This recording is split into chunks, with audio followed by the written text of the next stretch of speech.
I assume that by now you are all familiar with the mic presets on the RØDECaster Pro II and the RØDECaster Duo. Apart from the generic dynamic and condenser presets, you get pretty much all Rode XLR microphones that are not shotgun, instrument or live stage mics, so you'd find their presets for the pod mic, the broadcaster, the Procaster, the NT1, the NT1A, as well as the podcasting gold standards, the Electro Voice RE20 and the Shure SM7B. But have you ever seen these colorful mic pictures appearing on the RØDECasters ever? Like this for the PodMic USB, or the XCM50, or the VideoMic Go 2? No, you haven't, as these are not actually new mic presets, but rather the long-teased and very much awaited functionality that is about to arrive to the second-gen RØDECaster consoles, the possibility of connecting USB mics to them.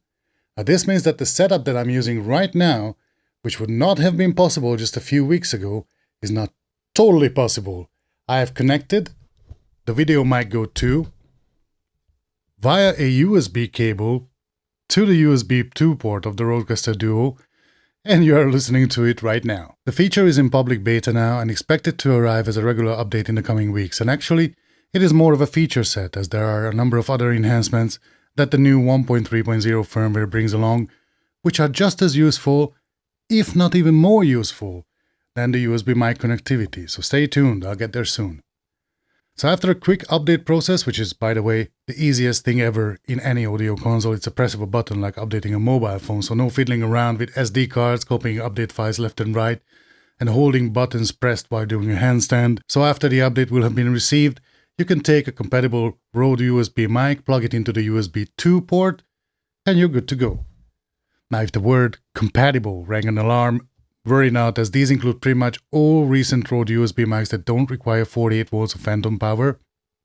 Sorry, NT1 5th Gen. I have tested the USB mic connectivity with the PodMic USB, with the XCM50 and with the VideoMic Go 2, and all of them work just fine. You plug them into the USB 2 port, and if you press the channel settings shortcut button, you'll see this screen appearing. Normally what you would see here is the USB 2 input screen, but as soon as you have one of the aforementioned mics plugged in here, you'll have a screen more similar to the mic input screens, where you can most importantly add gain and apply voice processing effects. So why is this a big deal? Well, first of all, obviously it adds an additional mic input to the RCP2 or to the RØDECaster Duo, which is arguably even more important for the Duo, which is a little more limited in this area, having only 2 regular mic inputs. Of course, you had the front-facing TRRS port, which you could set as a headset input where you could plug in any microphone with a 3.5mm plug, like most on-camera microphones, so technically it became a 3 mic input device with that. With this new update, however, the RØDECaster Duo becomes effectively a Quattro, a 4 mic input device, which are the 2 XLR mics, the TRRS port, in which you can plug in a headset or a mic with a 3.5mm plug, and now a USB mic, and that sounds immediately a lot more versatile, but it also extends the RØDECaster Pro II with a 5th mic input, in case you felt limited by the 4 XLR input options there. Now, don't overlook this, as this is actually a world's first. No other audio interface could host the USB mic so far, so you could simply not combine recording XLR mics and USB mics in a single audio recording console. If you have started as a podcaster, vlogger, or a streamer with a USB mic or an on-camera mic, like the VideoMic Go 2, and wanted to upgrade your setup with a proper audio interface or console, you also had to upgrade to an XLR microphone right away. Now you can pretty much continue using your USB mic provided that you have used one of the Rode mics mentioned before. But if you know my channel and listen to my advice, you either started out with the NT-USB Mini or with the VideoMic Go 2, so if you took my advice, you would be all set now. For fun, I did try to connect the Shure MV7 to the RC Duo. Sorry, no luck there. It's Rode USB mics only. But this is understandable. Another slight inconvenience in the user interface is that while on the normal mic inputs, you can scroll through the DSP settings using the small arrows, here you don't have them, so if you want to adjust another setting, you need to go back and select it from the overview screen. This is probably because not all compatible mics have the same DSP options. For instance, on the VideoMic Go 2, they are simple on-off switches, while on the PodMic USB, they are fully adjustable settings. Also, it seems that even for those mics that save the DSP settings within the microphone, like is the case with the PodMic USB, apparently these settings are not read out from the microphone into the console, so it is a separate DSP settings in the RØDECaster Pro II or Duo than what you have in Rode Central or Unify. And it's because here you apply the DSP to the USB 2 port of the console rather than to the microphone itself.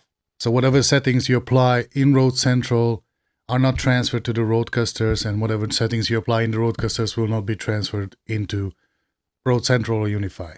So this is USB mic connectivity, but when it comes to the other features in this update, as I said, these are just as useful than the USB mic connectivity, if not more.